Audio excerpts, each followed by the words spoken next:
If you ever find yourself alone in the Alaskan wilderness and someone knocks on your walls, don't assume they're human.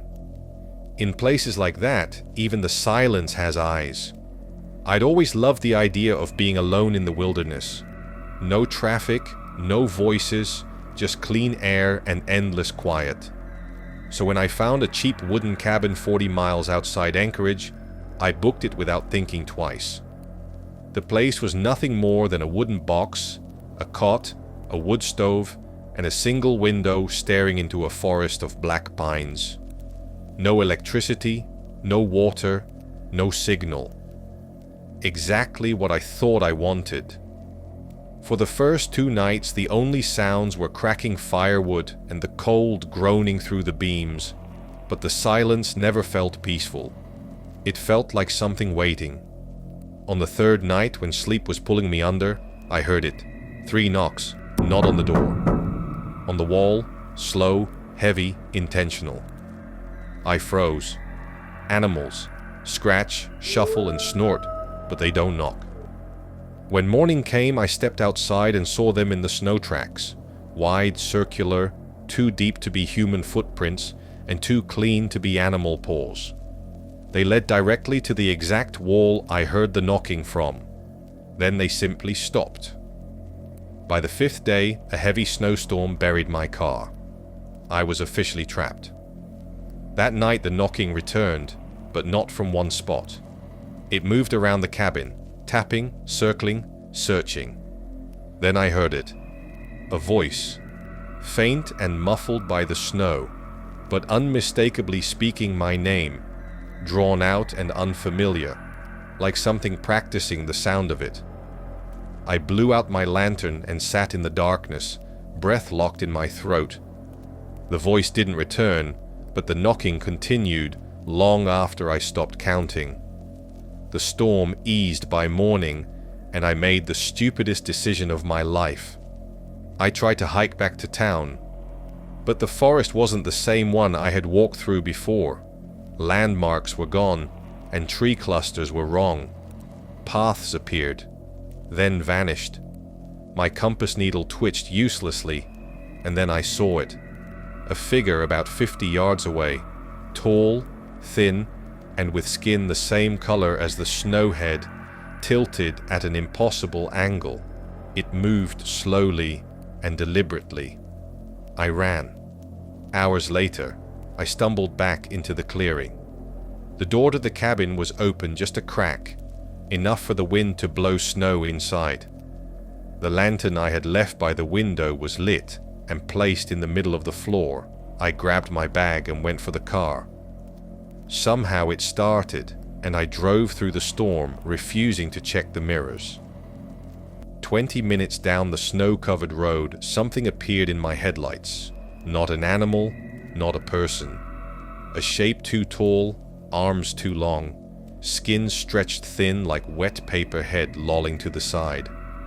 I swerved, the car slammed into a snowdrift. The lights went out. When I looked back toward the road, the thing was gone. A snowplow driver found me the next afternoon. Half frozen, barely conscious. Lucky said I didn't tell him anything, but when I finally got home and unpacked, I found something inside my bag. A small piece of wood. Smooth, carved carefully with my name etched into it. I never carved it. I never took it, and I never saw it before.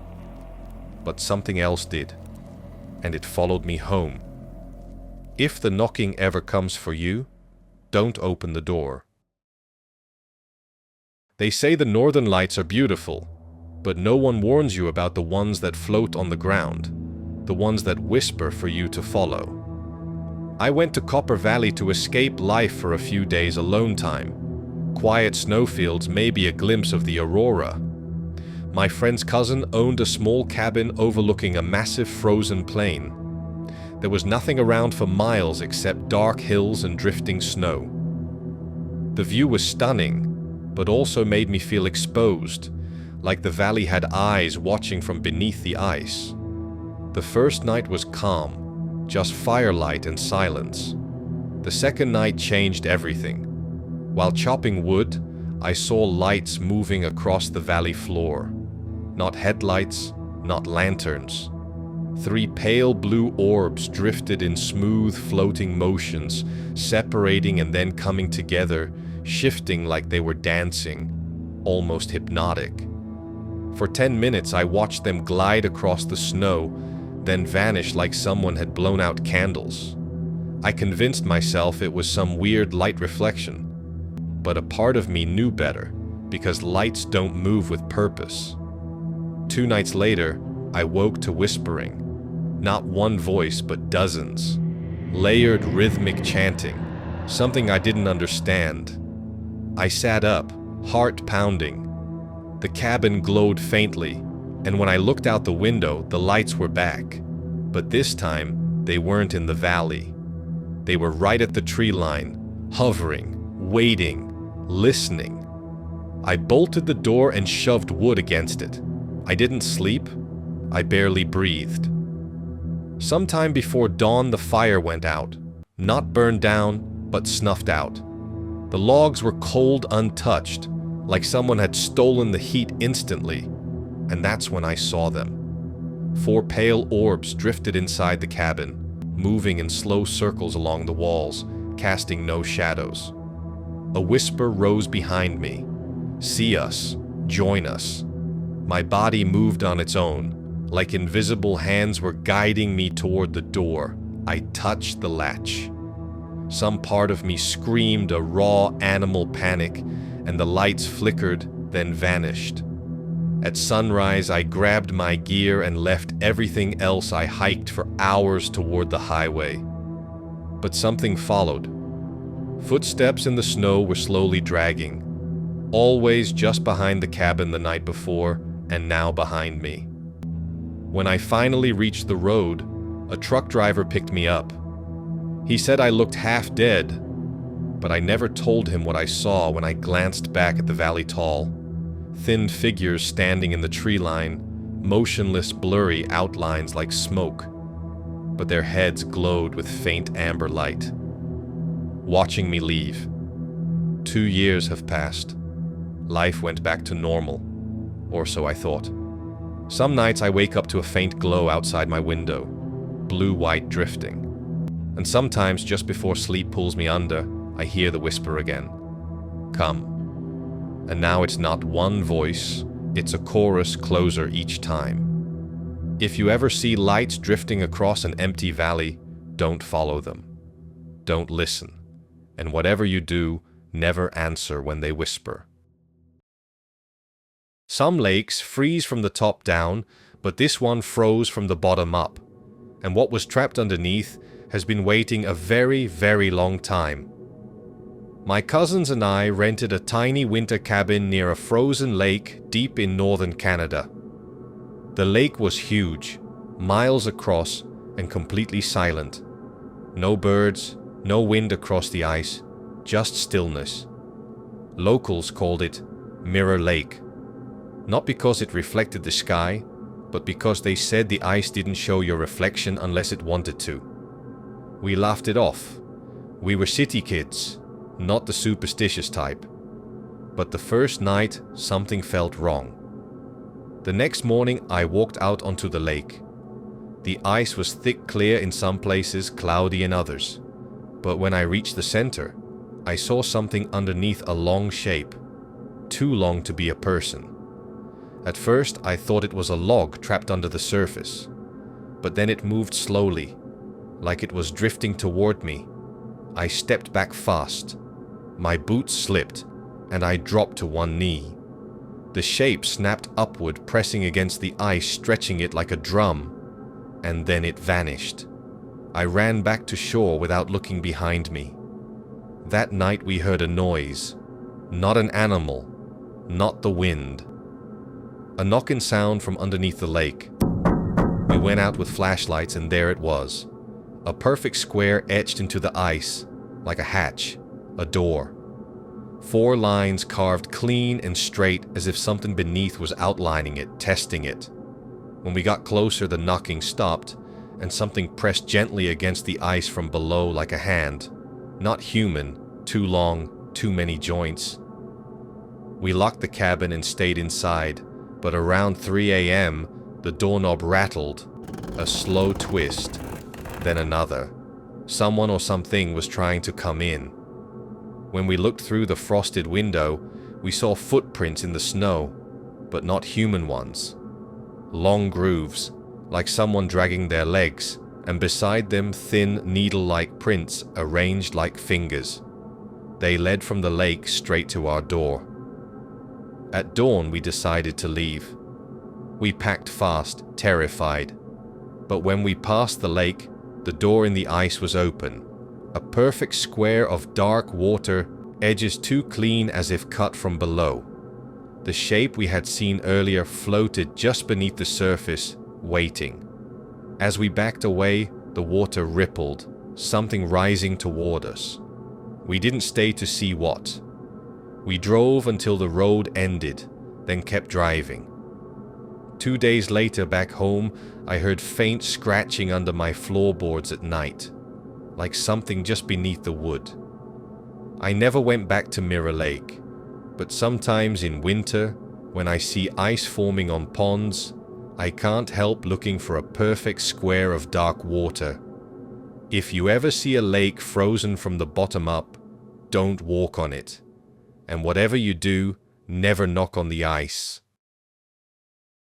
Some people disappear without a trace, but the worst ones are the people who disappear while you're still looking at them. When I first moved into my apartment building, I didn't know anyone. It was quiet old and barely had any tenants. But the landlord mentioned one thing. Don't worry about apartment 302. The guy who lives there keeps to himself. I didn't think much of it until the third night when I saw him. A tall man standing in the hallway, perfectly still, facing my door, not knocking, not speaking, just staring. When I blinked, he was gone. I told myself it was stress. I was wrong. A week later, I finally saw him up close. I stepped out to check my mailbox, and there he was, walking slowly toward the stairs. Tall, thin, slightly hunched clothes, old and dusty. But when he walked past me, I noticed something impossible. No breath in the cold air, no footsteps, not even a shadow. Then the lights flickered for less than a second, and he was gone. No footsteps, no door opening, just gone. That's when the fear started. Every night around 2:30, AM noises began crawling through the ventilation ducts. Not rats, not pipes. Breathing slow, shallow, too close. Sometimes I heard whispering, sometimes faint scratching, sometimes a voice just repeating numbers. One night I climbed on a chair and looked through the vent with a flashlight. A face stared back, grey skin, wide eyes, motionless. The face didn't flinch, didn't blink. It simply melted backward into the darkness like smoke dissolving. I finally gained the courage to knock on his apartment door. No answer. I tried the handle. It opened. The room looked untouched for years. Dust everywhere. Furniture covered. A rotten smell in the air. But on the wall near the window, I saw hundreds of drawings. All of the same thing. Me standing in my hallway, sleeping, cooking, sitting. Every moment of my week drawn by someone who watched me. But the worst part wasn't the drawings. It was the final page on the floor, a drawing of me lying in my bed, and something tall standing over me, the man from the hallway. Smiling that night, I couldn't sleep. I locked my bedroom door, barricaded it with a chair, kept every light on. Around 3 a.m., I heard footsteps, slow dragging inside my apartment. Then the doorknob turned. Once, twice. Then a whisper seeped through the wood. I'm already inside. The lights flickered. The shadows stretched.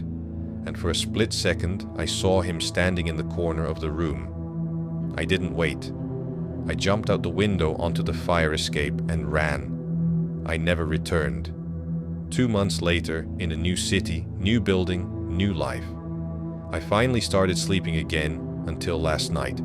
When I woke up suddenly unsure why, the room was quiet. Too quiet. Then from inside my closet came a slow, deliberate knock. 3 times, and a whisper I'd heard before. You moved. But I didn't. The closet door creaked open by itself, and a tall shadow stepped out. I've always been here.